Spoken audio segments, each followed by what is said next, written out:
जलन। ममता बहुत ही सीधी और प्यारी लड़की थी, वहीं सुनील एक सरल और आगे बढ़ने की सोच रखने वाला लड़का।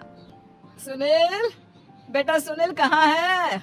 अरे जरा एक गिलास पानी तो दे दो। हाँ माँ, अभी आया। क्या माँ, पानी तेरे सर के पास ही तो रखा है, क्या हो गया है? तबीयत खराब है क्या? अरे नहीं नहीं, वो उठने का मन ही नहीं कर रहा था, तो देखा ही नहीं। वैसे क्या कर रहा है? यहाँ बैठ ना मेरे पास। माँ पढ़ रहा था। वो क्या ना, नौकरी में तो वक्त नहीं मिलता, अब ऑफिस से घर आकर ही तो वक्त मिलता है। अच्छा अच्छा ठीक है, पढ़ ले जा बेटा। सुनील पढ़ लिख कर और आगे बढ़ना चाहता था, लेकिन माँ की तबीयत खराब देखकर सोचता है कि शादी ही कर ले। कब तक माँ का ख्याल वो अकेले रख पाएगा? तो एक दिन, माँ ये ममता है, मैंने इससे शादी कर ली है। तुम्हारी तबीयत भी ठीक नहीं रहती, तो मैंने सोचा शादी कर लेता हूँ। घर संभालने वाली और तुम्हें संभालने वाली कोई आ जाएगी तो अच्छा रहेगा। माँ अचानक से सामने बहू देखकर हैरान रह जाती है। बेटा ये क्या बात होती है? न बैंड, न बाजा, न दहेज, न शगुन, ऐसे कैसे बहू आ गई? माँ तू तो जानती है, मैं नौकरी के साथ पढ़ाई कर रहा हूँ, तो कहाँ से इतना पैसा बचा पाता कि धूमधाम से शादी करता। वैसे भी माँ, लोग तो आकर खाकर निकल जाएंगे, इसलिए बस वैसे ही। माँ जी, मैं आपका ख्याल रखूंगी। वैसे भी ये आगे की पढ़ाई कर रहे हैं, अच्छा कुछ कर गए तो सबके दिन फिर से अच्छे आ जाएंगे। सास को ममता की बात ठीक तो लगती है, लेकिन मन में कहीं ना कहीं लगता है कि कहीं बहू बेटे को लेकर फुर्र ना हो जाए और फिर तो वो रह जाएगी अकेली। बेटा देख, मेरा जो कुछ भी है वो सुनील ही है, और सुनील का भी अब इस दुनिया में मैं ही हूँ और कोई नहीं। क्या सुनील? बिल्कुल माँ, लेकिन आज से ममता भी मेरे जीवन का अहम हिस्सा है, जैसे तू है। सास को बड़ा बुरा लगता है कि उसकी सल्तनत में कोई और हिस्सेदार कैसे हो सकता है। कैसे कोई और उसके 30 साल के बेटे की जिंदगी में अचानक से आकर बराबर का हिस्सेदार बन सकता है। देख बहू, मैं भले थोड़ा बीमार रहती हूँ, लेकिन इसका मतलब यह नहीं कि घर की चीजों में मेरा कंट्रोल खत्म हो गया है। मैं आज भी इस घर की रानी हूँ, समझी? बेटा सोचता है कि ये माँ को अचानक से क्या हो गया। कल तक जो माँ कहती थी कि जिंदगी का कोई भरोसा नहीं, वो अचानक से जंग के मैदान की झांसी की रानी कैसे बन गई? माँ क्या हो गया है? सब ठीक है ना? अचानक कैसी बात कर रही हो? ममता का आज पहला दिन है, स्वागत करो उसका। आसपास की आंटियों को बुलाओ, नई दुल्हन की मुंह दिखाई करवाओ। खैर, सास होने का फर्ज निभाती है और बाद में एक सहेली के साथ बाहर निकल जाती है। क्यों नहीं बताया नहीं कि बेटे का ब्याह कर रही हो? वैसे तो सारा दिन हम ही में घुसी रहती हो। अरे मुझे भी तभी पता चला, क्यों अचानक सर पर लेकर आ गया। कहता है बहू है माँ तुम्हारी, अब इसको भी इतना ही मैं प्यार करता हूँ जितना तुझे करता हूँ। लो जी, ये क्या बात होगी? क्यों इतना प्यार करता है?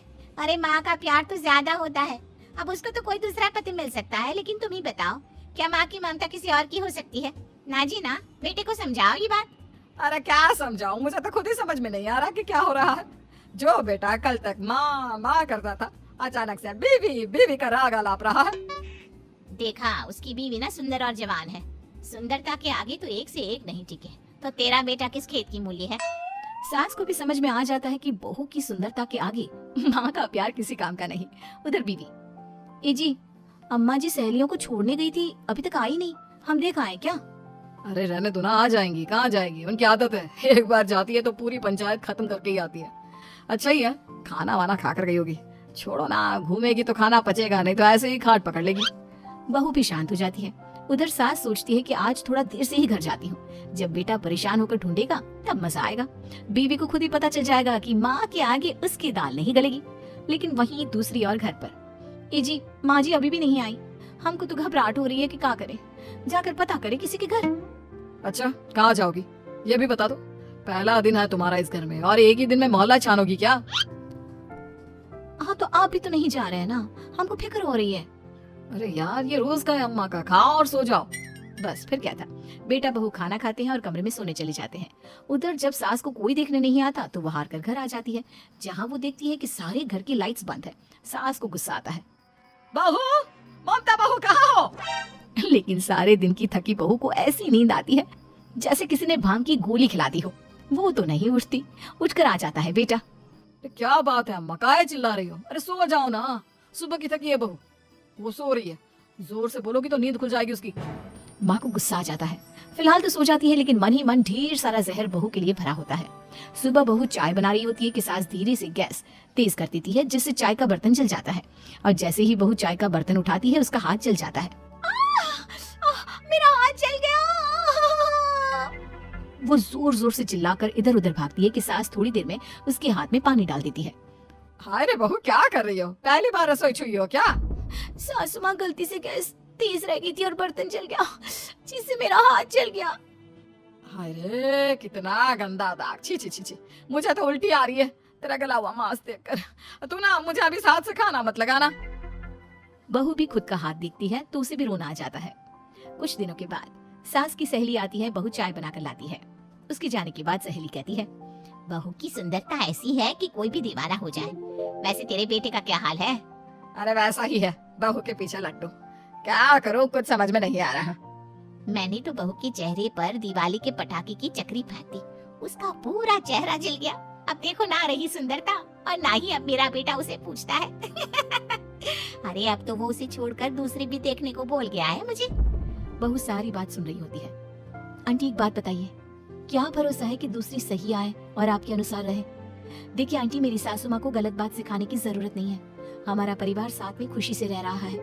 देख बहू, मेरी सहेली की बेइज्जती ना कर, वही अच्छा रहेगा तेरे लिए, समझी? बहू नहीं मानती है। वो बार बार उनकी सहेली को घर से निकल जाने को कहती है। तभी सास की सहेली पास के चूल्हे से लकड़ी लाकर बहू के चेहरे पर लगा देती है। बहू जोर जोर से रोने लगती है। अरे ये क्या कर दिया? मैंने कहा किया, ये तो तूने किया। तू ही नहीं चाहती थी कि बहू बेटे के साथ रहे, भला मैं क्यों करूंगी?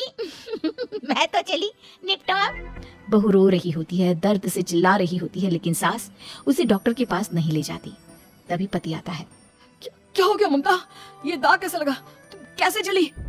ममता कुछ नहीं कहती, बस दर्द से करा रही होती है। पति माँ की तरफ देखता है। हो ना हो माँ, ये पक्का आपका काम है। आप ही ममता से जला करती थी ना।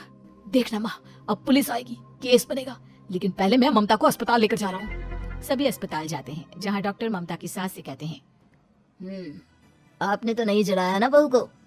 अब ममता की सास के तो पसीने छूट रहे होते हैं। वो घबरा कर कहती है, ना ना डॉक्टर साहब, कैसी बात करते हैं? हम क्यों जलाएंगे अपनी बहू को? डॉक्टर ममता के पति से पूछते हैं, देखिए, क्योंकि ये ससुराल में जली है तो मामला पुलिस का बनता है, तो आप पहले पुलिस को बुलाइए, तभी इलाज पूरा होगा। सास डर जाती है कि अब तो बची जिंदगी जेल में ही रहना होगा। रहने दीजिए ना, पुलिस को क्यों बुलाना? सारी हंसी खत्म हो जाएगी जब पुलिस के डंडे पड़ेंगे। बहू को जलाना भले ही बहुत आसान हो, लेकिन उसके बाद सारी जिंदगी जेल की हवा खाना। सास डर जाती है। पुलिस आती है। पास लेटी दर्द से करा रही ममता स्टेटमेंट देती है। तो क्या हुआ था? कैसे जली आप? ममता पास खड़ी सास को देखती है। बेटी बताओ, कैसे जल गई तुम? ओए, काका किरण वाली शाहरुख, चुप, बिल्कुल चुप। सास चुप। सभी इंतजार करते हैं कि ममता क्या बोलेगी। जी मैं खाना बना रही थी, लकड़ी उड़कर मेरे ऊपर गिर गई और मैं जल गई। सास बहू की बात सुनकर रोने लगती है। देखा माँ, कितनी समझदार है ममता। ये चाहती तो, हाँ बेटा, ये चाहती तो मैं आज जेल में होती। मुझे माफ कर दे, मैं आगे से अभी कभी ऐसा नहीं करूंगी। बहू के साथ मिलकर रहूंगी, मुझे माफ कर दे।